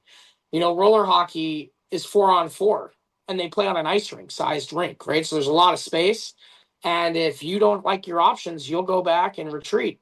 And possessing the puck 98% of the game makes it so that other team, they're not going to get a lot of shots if you got the puck the whole time. and throwing away pucks is probably my biggest pet peeve. Like, I don't care if you dump it back into our corner, you know. I prefer it into our corner versus another one, because more often than not, when a kid dumps it in, they're not applying pressure on the forecheck to get it back, So Yeah. they're essentially just giving it to them, panic hands kind of a thing. Yeah. Um, The right reading, play to make. yeah, reading body language, super important. But again, like, the situations that you would have to teach reading body language is a game. Yeah. So in order to teach that skill, you have to be willing to say, okay, we're going to lose, we're going to make some mistakes, we're going to turn it over, what you do is, in my opinion, is you monetize those situations in certain areas of the ice to prevent a bigger mistake than it could be. Don't be dangling when you're the last guy back. Like, that's a perfect example, right? Like, that might be the time where we just chip it into the corner and where there's a guy on our team, he's closest to get it, no problem, But I don't think that it can be because the best teams that I see, they do both. Sometimes they'll beat you with skill. Sometimes you'll get out coached, like, whether that's knowing when to take risks. You're in a 1-1 game and you get the puck at the blue line, and the choices are between making a move under the guy's stick or toe drag or whatever, or chipping it out and there's 30 seconds left and you're up by a goal. You better get that puck out. That's a hockey player play. Everyone can teach and be good at something, but that doesn't make them a hockey player. That makes them, like, my family has said to me and people have said to me that my hands are better than Alex's, for example, but I'm not a better hockey player than Alex. Alex uses his hands way better than I ever did. His utilization of those moves are better. But as far as, like, how fast they are and how good you can do moves standing still or on a one-on-one, like, I'm not fast like he is. He can skate like the wind, So, like, we're not really playing with the same deck. He's got pocket aces and I'm sitting there with pocket twos. Because that's how fast I can go. 2 miles an hour, and so, like, the argument is probably more like, yeah, you're a better stick handler, but how you use it is what makes you a hockey player. Yeah. You can do all the tricks you want, but how are you going to utilize it in a game? And that's where my brother and his sandpaper and silk and watching guys like Bergeron and, I'll never really admit it, but we do like the Rat, We get down with him because he's gritty and he loves it and you can see the passion when he plays. And good, wrong, ugly or not, you can respect someone who gives it everything, and I think that's why he's a better hockey player than I ever was. He was always willing to go to the edge. I was never willing to go to the edge, so being a great stick handler is awesome. You don't ever have to look at the puck, but at the end of the day, it's only a part of what you want to be as a hockey player. It's just one tool in your toolbox, right? And how you use that tool is what's going to define you as a good hockey player, bad one, Division I, men's league, whatever. And I think that when you focus on both, you can get a good result from both, And if you teach them all these skills and then they go and play on a team and they can't carry the puck because they're told to chip it out or dump it in every shift, they're never going to be able to use it at any level, let alone the next one. And so that's where that skills versus coaching, like, you can always meet in the middle, man. Anything in moderation, right? Yeah. Yeah. Nick, this was great, man. I hope this reaches a kind of a new audience as well. Like, just a lot of good information. I did want to ask you if there's anything else that you wanted to bring up that we didn't ask you. I mean, I know we sent you over kind of what we were going to talk about, but yeah, do you have anything else? Like, any other nuggets for us that you would leave us with? Yeah, I think for you guys, because you're joining into, like, the training world, I think that if you know that you're going to make some mistakes, because you're going to, but I'd also want you to know that, like, just as many times as you'll step in a puddle, someone's going to help you out of it, And ultimately, that's when the hockey community becomes the hockey community, is when the chips are down. You'll find that people are willing to help you out. Ice rinks, other coaches, whomever, But ultimately, if you guys want to be successful in anything, all you got to do is be obsessed.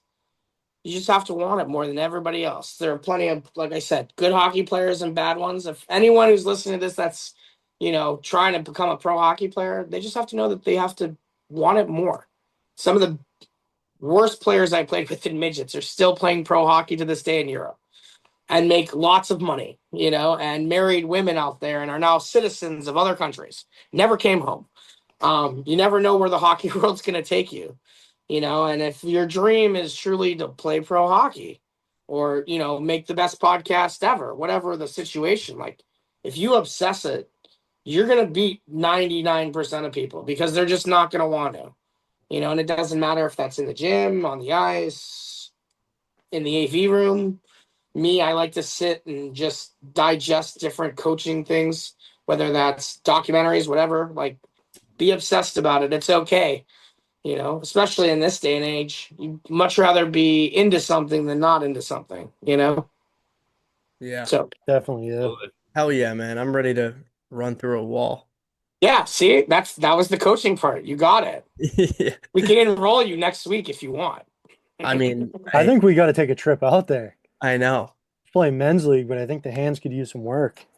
Yeah, well, I mean, there's three of you. I'd probably be more apt to coming out to you guys. I was gonna go out and see Swaggy and Kevin Salinas, but I something came up and I couldn't go. I'm due to go out on the East Coast, so yeah, just so they're in the area, right? Yeah, well, they're in Vermont, but New the England. East Coast is basically a giant mall. We'll figure it out. Yeah. Nah. You drive everywhere. Vermont's awesome. Yeah. Yeah. Well, if you're in the area, definitely shoot us a DM. That'd be awesome. We could definitely, I think Jake especially could use some of the toe drag stuff, but we all could. Buddy.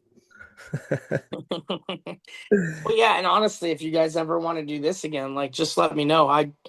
This was a new experience for me. I'd never gotten to do one where it was more based on what we were teaching and less about, Alfie picking his nose, Alex getting drafted, that kind of thing. And I think ultimately, it's great that those things made them famous, but we want to make everybody famous if we can, right? So, if you ever need anything, please reach out. Whatever it is.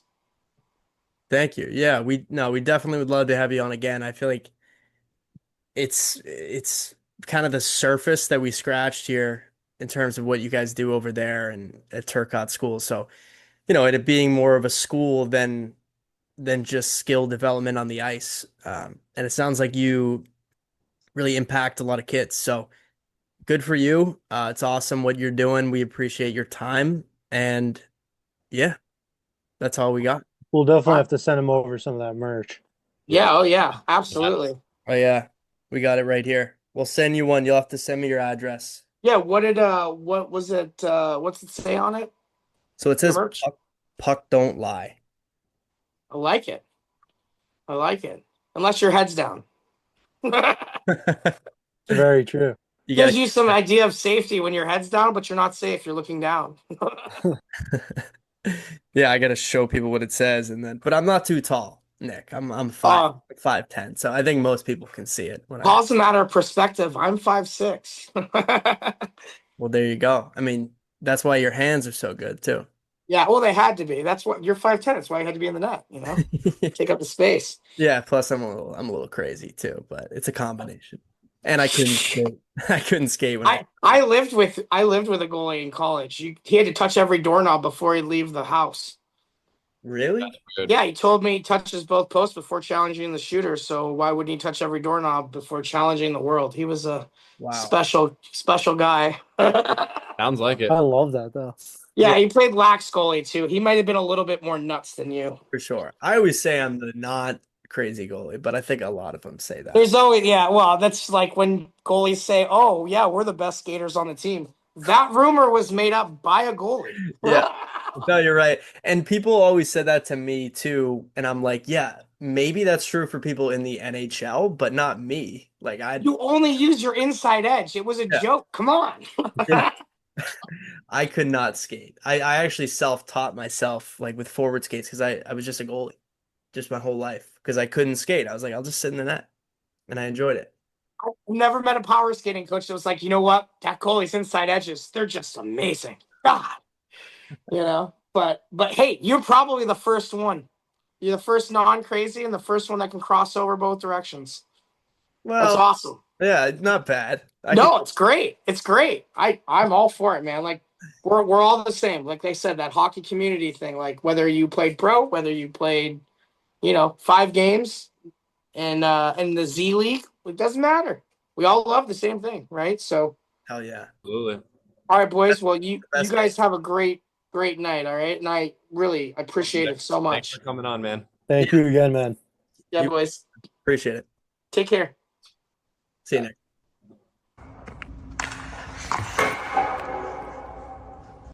Great interview. Hell yeah. He definitely made it easy. He had a lot to talk about, and he was kind of answering our own questions. We didn't even have to ask him. So No, for real. big thanks to Nick for coming on.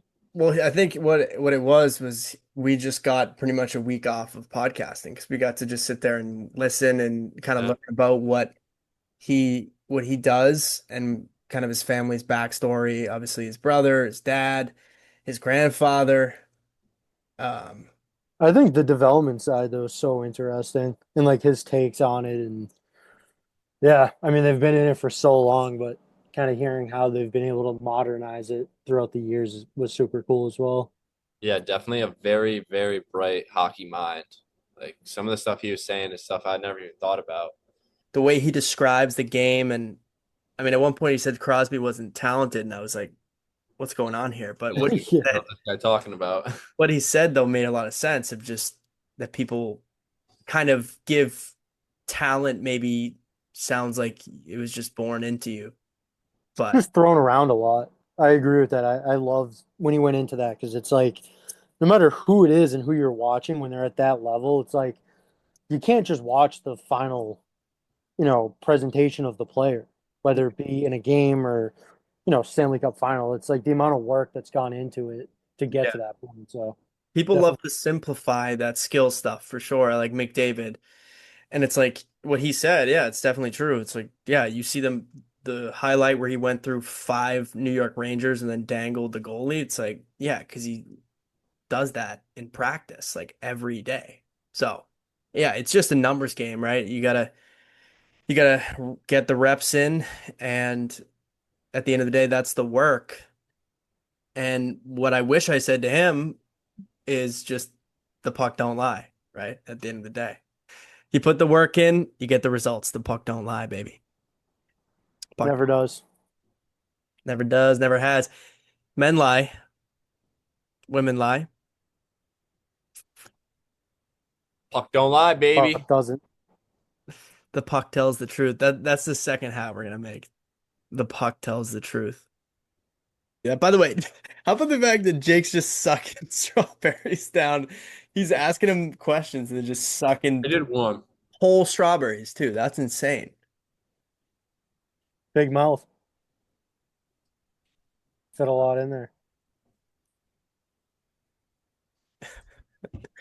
All right. It did honestly inspire me a lot because JB, like we've talked a lot about the development stuff and all of that. And I feel like longer ago, more so than recently, we talked a lot about the development and like how to be different, how to teach hockey IQ and the game situational stuff. And he obviously has, in his family, they have like a just such a good outline for that that it kind of um, inspired me to want to get more into it and continue to help the kids and kind of just adapt your thinking. Even at, you know, Franklin Pirelli Arena. Yeah, I mean, we see it at such a small level, but I mean, you see it in, I feel like every age group, though. I mean, it's at the end of the day, it's a lot of the same stuff.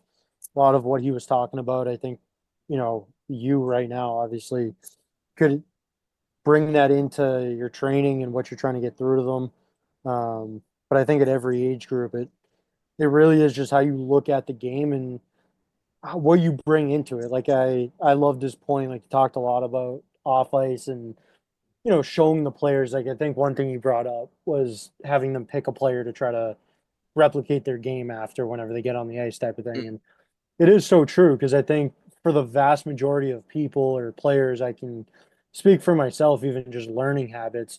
It's always been seeing something like it clicks more for me than to just have someone sit there and ramble at me on the ice.